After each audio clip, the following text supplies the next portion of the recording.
Yo, what's good? What's poppin'? What's happening? This is Usbata from 777FX.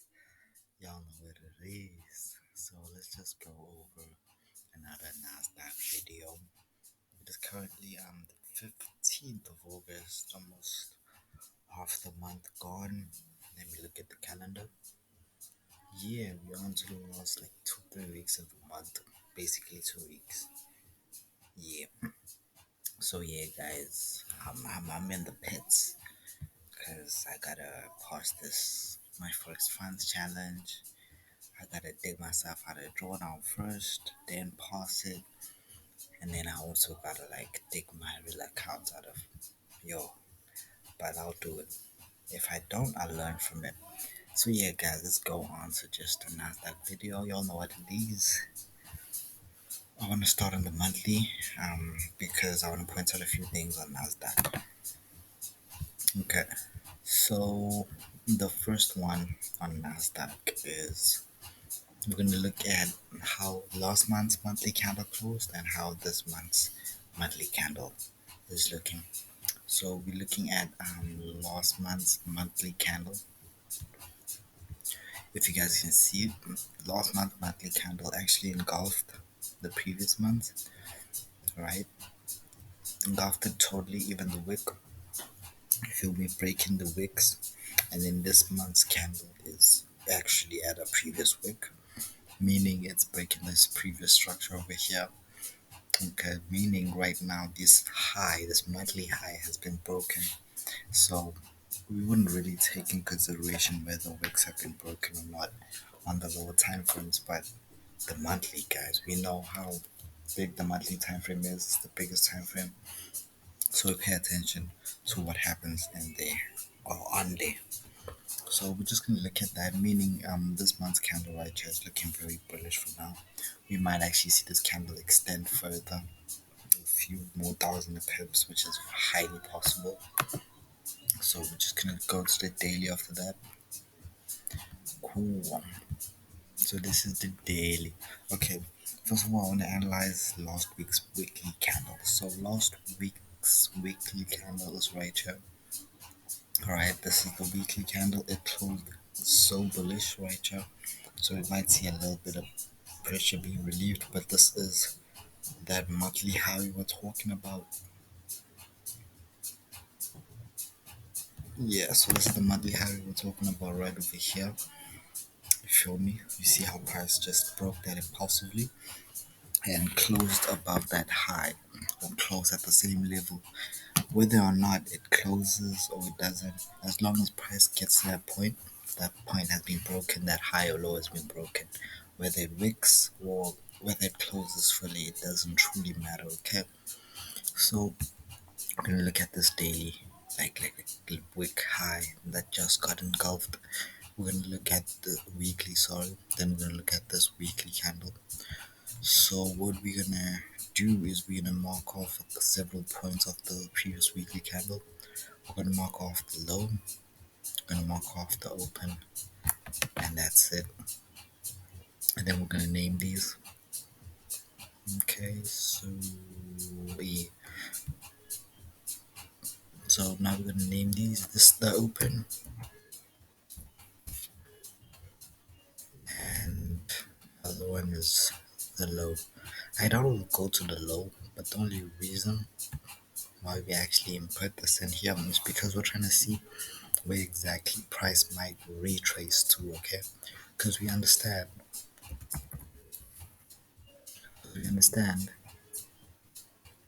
that even though we know that this week's candle has a very high probability and possibility of closing bullish, so closing at a higher price than it opened, so closing above 13,500 most basically. So we do know that there's a higher possibility, but we do know that there will be a further retracement. So we're gonna look at this weekly candle. So I like to look at the weekly candles because that actually gives us a good spot on where exactly price might retrace to. Okay, I doubt price might go to like as low as the open. You feel me? But we're just gonna mark that off, and then we're also gonna fib up this weekly candle As you can see, we're paying a lot of attention to this weekly candle, and there's a very good reason why. Okay, so we don't understand. We're just gonna lock this in. That's the 38.2 the retracement. That's the 50 retracement. That's the 61.8 retracement of last week's weekly candle. We look at how the weekly candle closed. There was like a long wick, longish wick, okay, but then there was a fuller body closing as a hammer type fashion, but way bigger than hammer, the traditional hammer, okay. Then we're gonna go down to the daily now. I'm gonna go down to the daily. So within the daily, we're trying to find an OB within like this retracement area right here. So we're looking. This is the 61.8 retracement. This is the 38.2 retracement. So we're looking at, do we believe that price might retrace as deep as the 61.8 to actually retest this order block, to retest the open? I personally do not, because that'll mean that we'll have to break this previously formed daily swing low, which is actually, this is the previous formed daily swing low. This is the daily swing low right here. I am capping. So here's the daily swing low.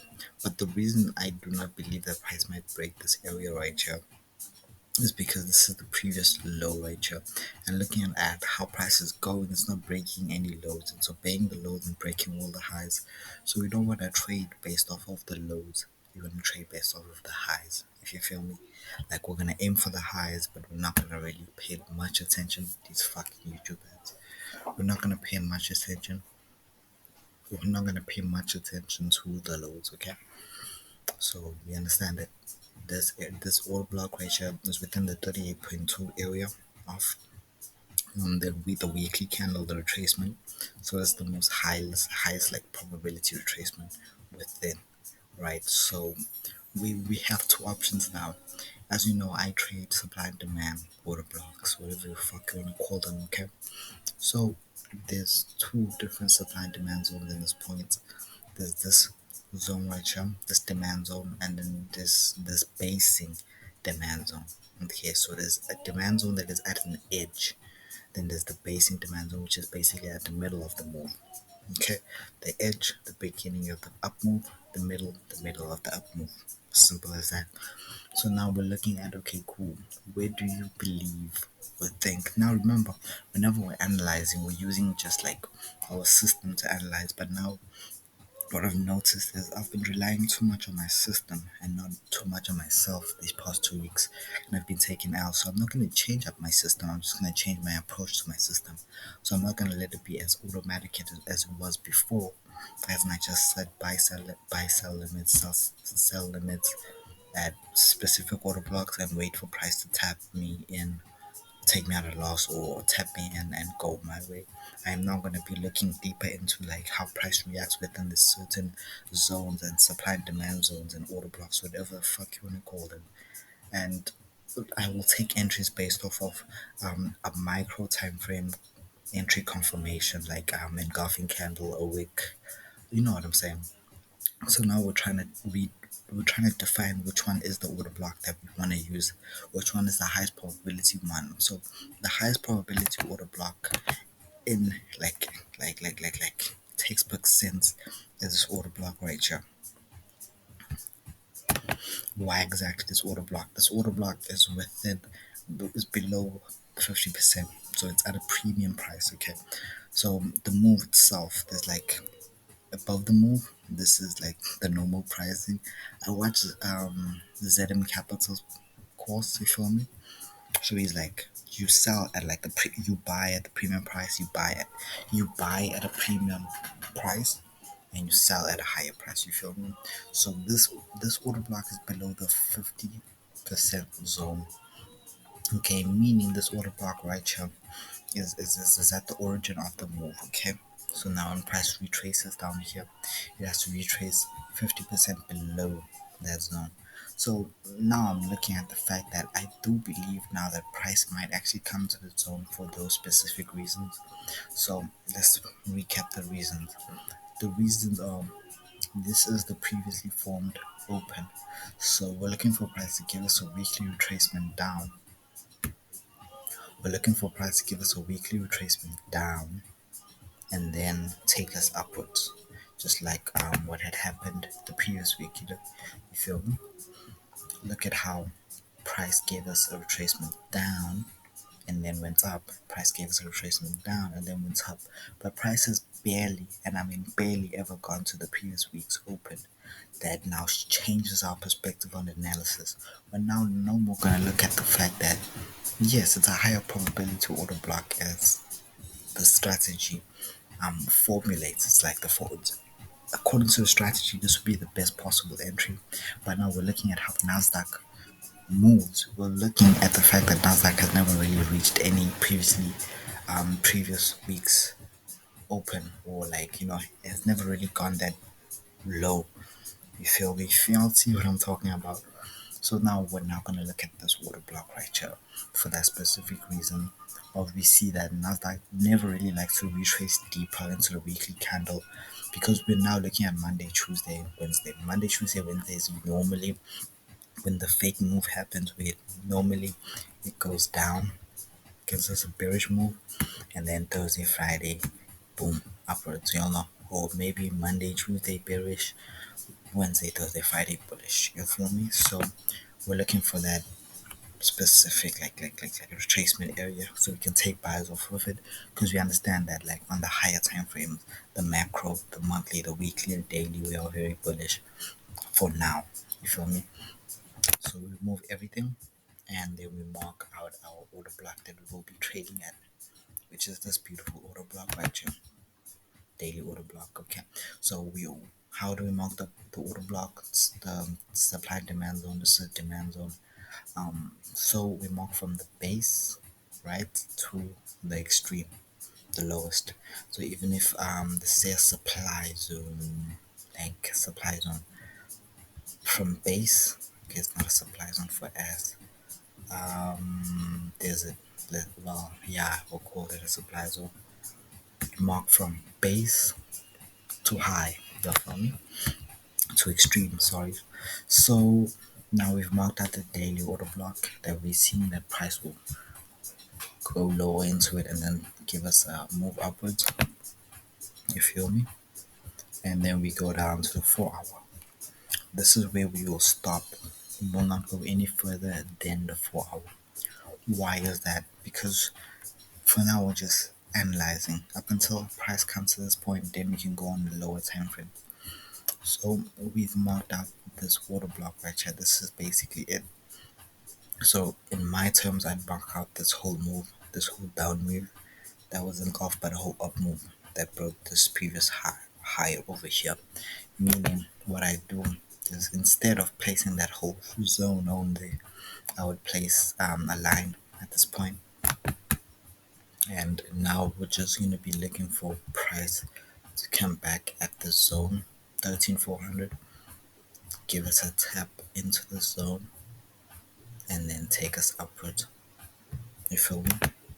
There is a possibility that Nasdaq might just keep falling and buy at a lower zone, or even worst case scenario, it does what I never thought would happen. These are charts, but that's the highest probability trade or setup we're looking at right now. So we're just gonna look at Nasdaq coming down at this point. We're gonna see how price reacts. So we're gonna go down to the 15 minute. Whenever we see price go back to like, whenever we see price drop as low at this point right here, then we go down to the 15 minute at this point. We look for a 15 minute like engulfing. We look for a 15-minute rejection candlestick, then we'll enter. But that's the move right now for Nasdaq. Okay, that's the move right now for Nasdaq. There's nothing else I would really think of, then we'd like enter off of this refined 15-minute zone in this area. You feel me? Now I'm no more gonna be setting buy limits or sell limits. I'm gonna be like actual manual execution now, which is one thing I was running away from, but it seems like I can't run away from manual execution in my life. So yeah, guys, that's Nasdaq right now. I'm gonna be closing out this video with my affirmations. So skip this part right here if you're not for it, and also don't forget to like and subscribe and comment on my YouTube video. And also I have a friend a very great trader friend. And he also just dropped his new YouTube video. There's the bulls analysis, the bulls forex. Check that shit out. I was watching it. Fire quality, fire. Please ask that nigga to edit my shit or teach me how. But yeah, this is Basha Zama 777. Y'all know what it is. Signing out. The 6-figure nigga, the young millionaire, the 5-figure nigga, a month in USD type nigga. Y'all know what it is. That's me. Signing out. Peace.